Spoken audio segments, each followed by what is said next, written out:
Welcome back everybody. Today I thought we'd take a look at which genres are currently trending on Steam this year, to help you make an informed decision about which direction you'd like to take your next project. All of the data that we'll be looking at here is coming from howtomarketagame.com, so make sure to take a look at the article linked below if you'd like a more detailed overview. The methodology used here is to look at how many games in the first 2 quarters of 2024 have achieved over 1,000 reviews. Why 1,000?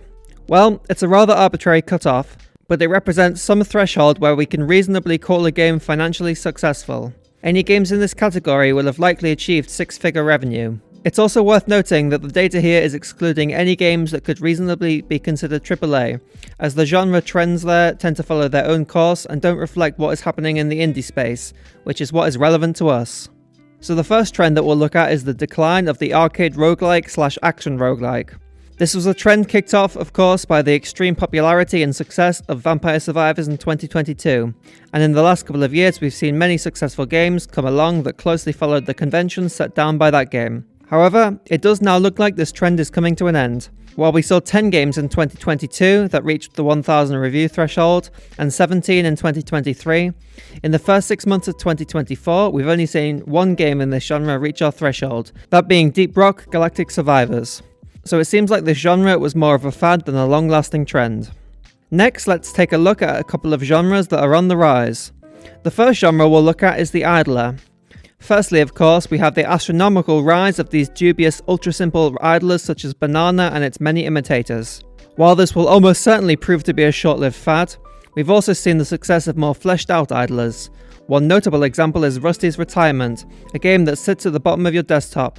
And since this game's release, we've begun to see many games closely following this style. Another small trend in this space is these gamified productivity tools such as Chill Pulse and Spirit City Lo-Fi Sessions. Overall, it seems like this is becoming quite a healthy trend on Steam. In fact, I'm even working on an idler game myself. While it remains to be seen if this will become a shorter fad or a longer lasting trend, it does still seem like we're in the early stages of this trend developing, so it might be one good option. Another interesting trend we've seen develop in the last couple of years is the PS1 Aesthetic. Of course, this channel is no stranger to the PS1 Aesthetic, and we've talked mightily about it on this channel before, but it seems like 2024 is the year that this aesthetic is beginning to reach greater levels of financial success. We've already seen a handful of high-profile releases in this space such as Crow Country and Buckshot Roulette. One other game I'd like to highlight is Pilgrim, a PS1-style horror game that has clearly taken heavy inspiration from Lethal Company. And speaking of Lethal Company, let's take a minute to look at that game. As I've talked about in my Rise of Cozy Games video, new genre trends are usually set off by the release of landmark titles, and Lethal Company is no exception.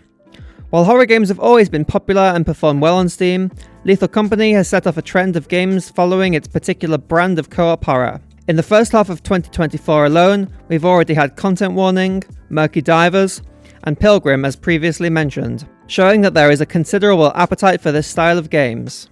In fact, co-op games generally appear to be a popular choice overall. According to this VG Insights report, while co-op games only represent 6% of all games released in 2023, they make up an entire 36% of all the units sold on Steam.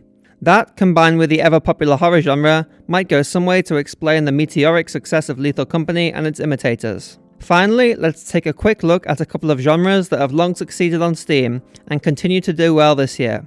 As we've talked about in my previous video, games in the simulation/automation/management space, as well as roguelike deck builders and open-world survival crafting games, tend to perform well on Steam and have a long history of being associated with PC gaming. Well, these trends show no signs of stopping, with plenty of successful games in each of these genres coming out in 2024. Just to name a few of the successful games in these categories that we've seen this year, we've had Foundry, a factory automation game, Lightyear Frontier, a crafting survival farming game, and Lone Star, a deck-building roguelike game. These genres have dominated Steam now for many years, and continue to be a very safe bet for a genre choice. That's all for now.